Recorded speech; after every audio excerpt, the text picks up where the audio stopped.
So we're going to have 3 speakers, actually 2 live speakers, and then Augusta Rendon, who is going to give a live talk, is actually going to give a pre-recorded talk from the GIF meeting because he fell ill. So he won't be here for the Q&A session, but we're thinking of him. And so we're going to have 3 different talks, and I'll introduce each one as we go, and then we'll save questions for after the 3 talks at the end with using the Slido function. So our first speaker is Shaikh Farhan Rashid. He's a senior application development specialist at the University Health Network. He works on the CanDIG project, which is a distributed genomics platform, data platform that we'll hear about shortly.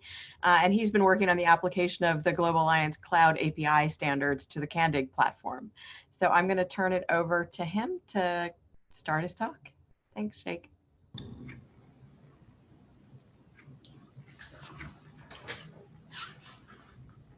All right. Thank you, Heidi. Hello, everyone. I hope you are in good health and in good spirits, or at least sufficiently caffeinated for my talk today, which will be on the Federation of Health Research Data in Canada. And my name again is Shaikh Farhan Rashid. I am a member of the CanDIG project based out of the University Health Network in Toronto.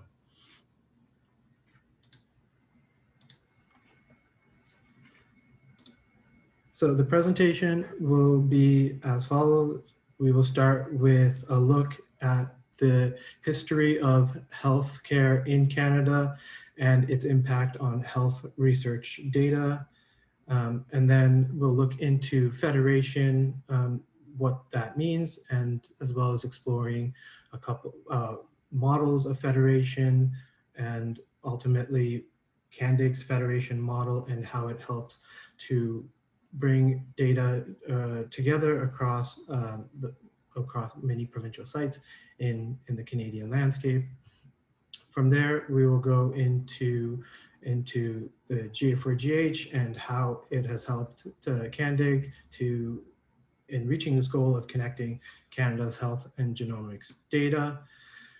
Then we'll get into the more technical part of this presentation, which will be looking at our CanDIG V1 to V2 transition, the re-architecting of our CanDIG platform, and where we have implemented GA4GH standards and APIs in order to make this in order to overcome some of these technical challenges with some specific examples. And then we will conclude with a look into ways that CanDIG can continue to contribute in the GA4GH in both technical and standards and policy making places where possible.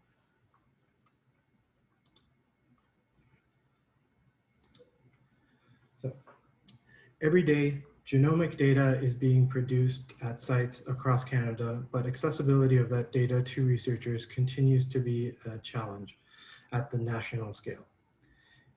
In Canada, healthcare and therefore health research data is a matter of exclusive provincial jurisdiction.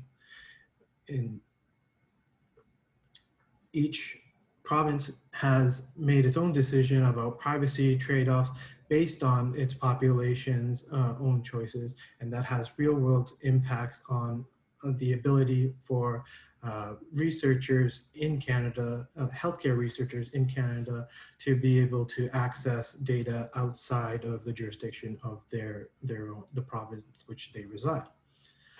One solution would be to think about centralization of data, but as we've just discussed, that bringing this data together in a national way would require many changes and considerations of provincial statutory and regulatory requirements, and that makes this process very difficult to do from the perspective of centralization.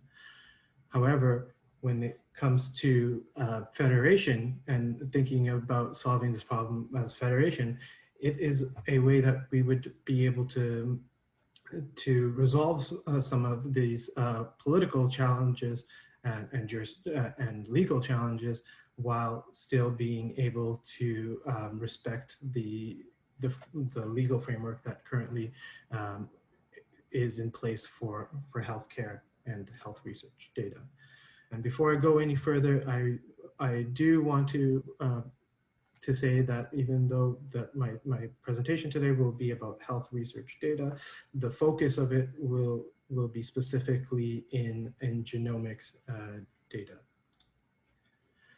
So federation, what is it and what does it mean for us in CanDIG? So in the political sense, we see federation is a union of partially self-governed provinces, states, or other regions under federal government. And in Canada, that is very much the case, where our federal government is the main sovereign power, which has delegated through the legal jurisdiction of health care and health and the jurisdiction of health research data to the provinces. But in the computational world, the world that I'm more familiar with, I think of federation as a system of connected networked computers. But moreover, we can think of it as a set of network systems agreeing to share moreover, we can think of that of a federation as a network systems agreeing upon standards of operation in a collective fashion. While this model is interesting to us, it's very applicable because in the computational federation model that we will explore today, it has a key feature, which is allowing the delegation of authority of decision making to the individual nodes of this network system. And where does CanDIG fit into this landscape of federation? Well, CanDIG tries to be a highly decentralized but trusting platform to allow the federation of so CanDIG tries to be a highly decentralized but trusting federated model, which allows healthcare researchers to get access to data across the various institutions, while making sure that the data stays in place and the network is a collective of trusted federated peers. And working in this model helps us to align with the political landscape and being able to conform to the regulations and meet those political challenges. So what is CanDIG? CanDIG is the Canadian Distributed Infrastructure for Genomics, a fully distributed platform that allows a national scale, privacy maintaining analysis of locally controlled data sets. With initial sites in Toronto, Montreal, and Vancouver, participating members include some of the top generators of genomics data and in Canada. CanDIG serves as a foundational platform for all of these institutions, collaborative ventures with long-term goal of extending data sharing to a wider base of researchers across Canada. And with CanDIG, we're hoping that health researchers across Canada will be able to find and request access a much wider range of data than they were able to before, and that researchers will be able to combine cohorts and conduct analyses across sites and institutions, as well as make it possible for new projects to to join this federated group of peers and make it and ease the facilitation of new projects joining in a way that can make it easy, private, secure, and useful.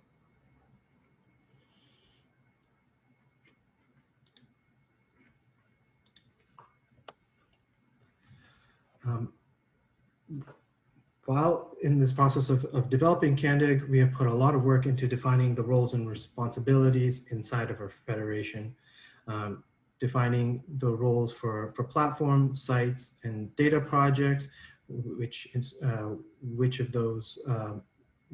members are responsible for data quality, for operational security and interoperability, and implementing needed features. And all of this work has been very beneficial for us to be able to work in the international stage and work towards federating abroad, as with projects like Sinica.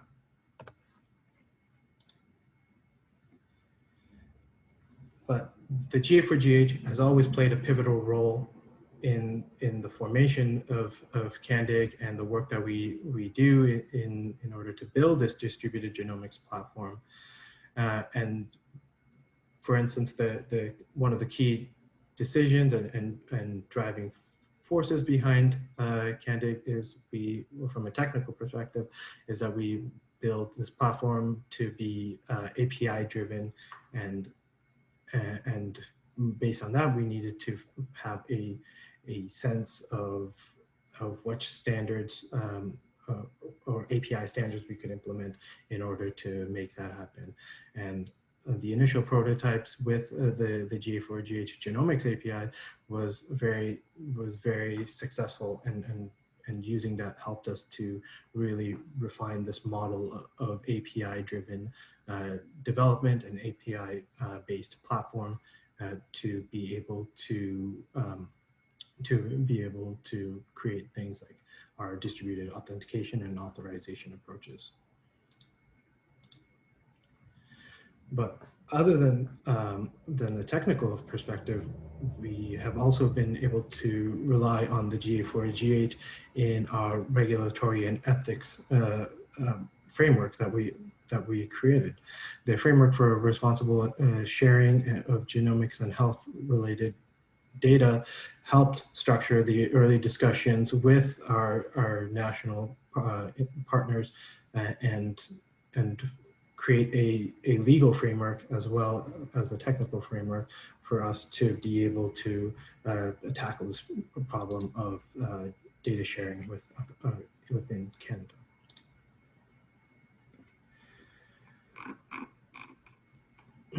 So after 2 years of working closely with real-world national cancer genomics projects such as TF4CN and Profile, we have learned from our initial prototype phase, both technically and also on project governance and policy, particularly clarity of roles between data custodians, sites, and software development teams and the platform itself. And from that, we have gone this process of re-architecting the CanDIG V1 platform to V2, which will allow us to be more scalable, more flexible, and bring in additional genomics and omics data types. And from the development perspective, it will make it easier for us to integrate new GA4GH services and standards to increase the catalog of services that we can provide to health researchers. And this talk today will go further into the experience that I have had implementing and using these GA4GH services. APIs.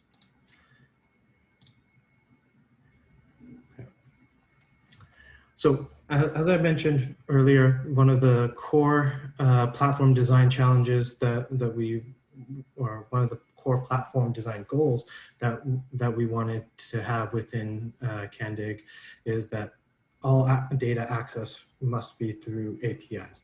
And why this is twofold. First, using APIs provides a single interface for to be able to control the flow of data between sites, and having APIs gives us better access to be able to filter and control this data while providing fine-grained authorization decisions from the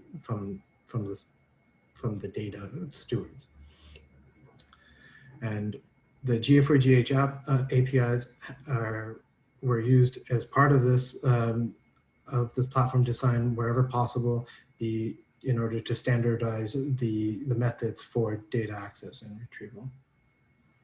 And furthermore, using these GA4GH APIs gave us the benefit of being able to abstract away the underlying data store, and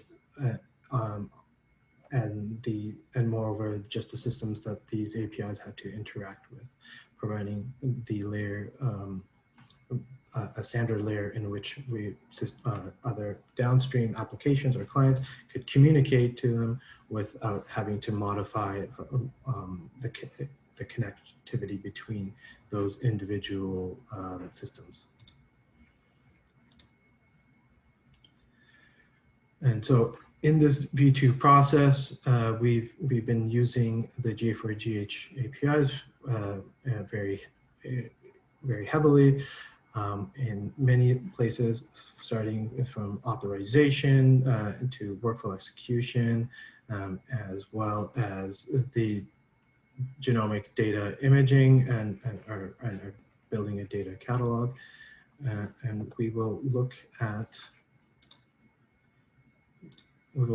that in depth as we go forward.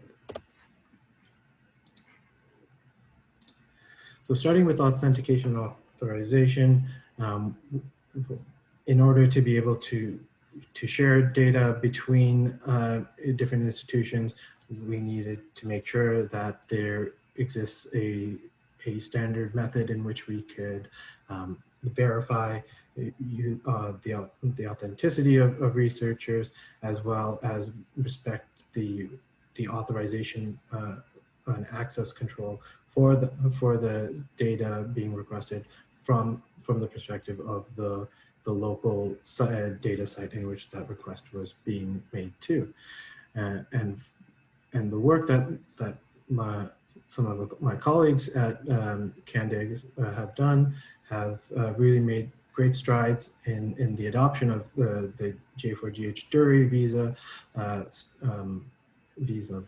model for authorization, and using OPA in order to be able to facilitate these authorization requests.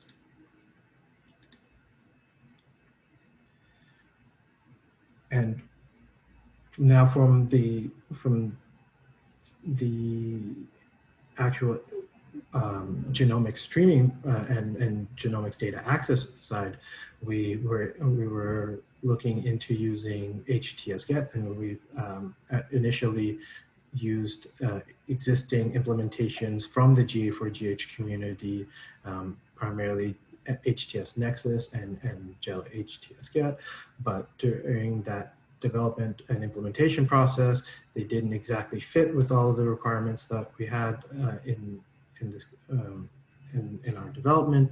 So we opted to build our own implementation, which we have made available as an open source project in GitHub, and contributed back to the GA4GH community as well. And some of the reasons why we opted to build our own htsget implementation was the modularity that we could have in the back end of these from the htsget genomic streaming protocol to the data catalog and file storage, or the underlying data sources themselves.